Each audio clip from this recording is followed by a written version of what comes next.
Shalom. This is Ron Warren with the Nuggets of the Torah. This week's teaching is the 5th Parsha of Numbers and the 38th Parsha of the Torah. It's called Korah. Now, as we studied the last two Parshas, a pattern is being developed and a thread runs through it. Consider this. The Parsha 2 weeks ago ended with Miriam committing Lashon Hora. This is speech that results from tearing down a person's character. And for that act, God punished her. The next Parsha, Shelech Lekah, was the story of the 10 spies or scouts. They committed Lashon Hora against God's land. A plague and an entire generation who believe their report will die in the wilderness. Only 2 will survive, Joshua and Caleb. And at the end of the Parsha, the command was given to the wearing of the tzitzit itself. The tzitzit has as its longest thread the blue thread. This thread was used in the making of the tabernacle and setting it apart for very special use. It was also included in the clothing of the high priest. Now, this blue thread, was given to the entire congregation, setting them apart. And this is the backdrop of this Parsha and the growth of Lashon Hora. The growth of Lashon Hora started with Miriam, went to the 10 spies or scouts, and will, in this Parsha, Korah, go to 250 men who will die, and the next will jump to a total of 15,000 people dying. This is the danger of Lashon Hora. Actually, there were 4 separate rebellions mentioned in this Parsha. There's the Levites against Aaron. There's Dathan and Abiram against Moses. There's the tribal chiefs against Aaron.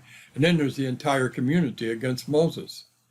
The chief conspirator, however, was the Levite Korah, who appears to be involved in all 4 of these rebellious movements. You could call this a trilogy of the wilderness testing, and the outcome was dying in the desert or moving forward with God toward their destiny. And each one of these tests is prophetic of the tests that all believers will experience as part of their time with walking with God. It's called the reign of the flesh versus the reign of the spirit. The story of Korah's rebellion with the other rebels is one of the most complex stories in the Torah. It's not a typical biblical account.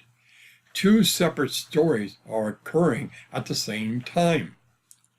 The first story concerns the testing of the censers, which placed Korah and the 250 princes against Aaron.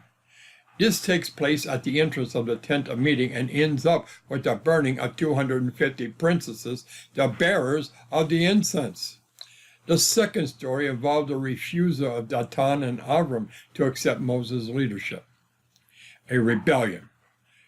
This started at their dwelling place in the camp and ended up with their being swallowed by the earth in agreement with Moses' announcement.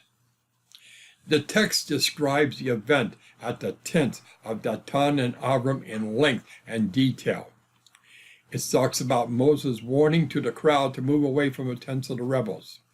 They're distancing themselves and the announcement of the expected punishment. And then it comes the immediate fulfillment. And then it's the reaction of those present in the punishment. Forces a question. What was going on during that time at the entrance of the tent of meeting? The story jumps back and completes the picture. In Numbers chapter 16, verse 35, it reads, "And a fire came out from before God and consumed the 250 men who offered the incense." The fire coming from God did not take place after the splitting of the earth. The 2 punishments, different in nature and in 2 different places, took place simultaneously. A miracle cannot endorse an emissary or his mission. Whoever has doubts of skepticism will find an explanation for the miracle. Just as he does not acknowledge God as the power behind his servants and prophets, so he will not notice the working of providence behind the creation. Now, having this in mind, you can now understand what happened in Numbers chapter 17, verse 6 to 15. When the children of Israel complained on the very next day, accusing Moses and Aaron, "You have killed the people of the Lord." They were not moved by the miracles. Instantly, the Lord sent a supernatural plague throughout the camp because of their sin. A rebellion that started with 3 men, spread to 250, it contributed to the death of nearly 15,000 people of Israel. Every leader will eventually face a crisis at some point in their career. Now, how do you, as a leader, deal with that crisis? Remember this. If a leader does not operate under the authority of his calling, somebody will take it away from him and use it against him. You must face it head on.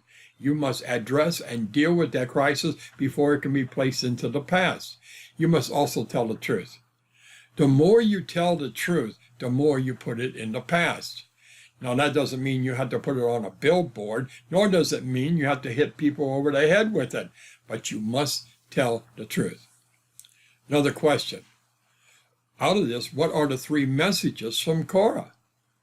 Number 1, the Lord chooses leaders who stretches his people. He takes them out of their comfort zone.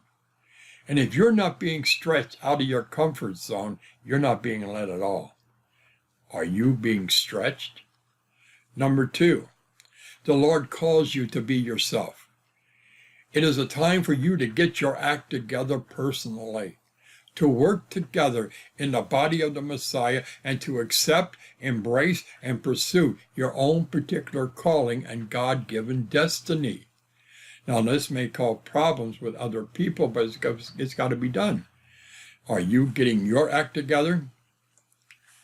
Number 3, you have 2 choices before you. You can take your holy land, which is your destiny, that the Lord has given you, or you can die in some hole in the wilderness. Which will it be? The choice and its consequences are yours. You can be God's servant, or you can be the devil's monkey. You know, there was a TV series that existed between 1972 to 1975 that I really enjoyed watching. It was called Kung Fu.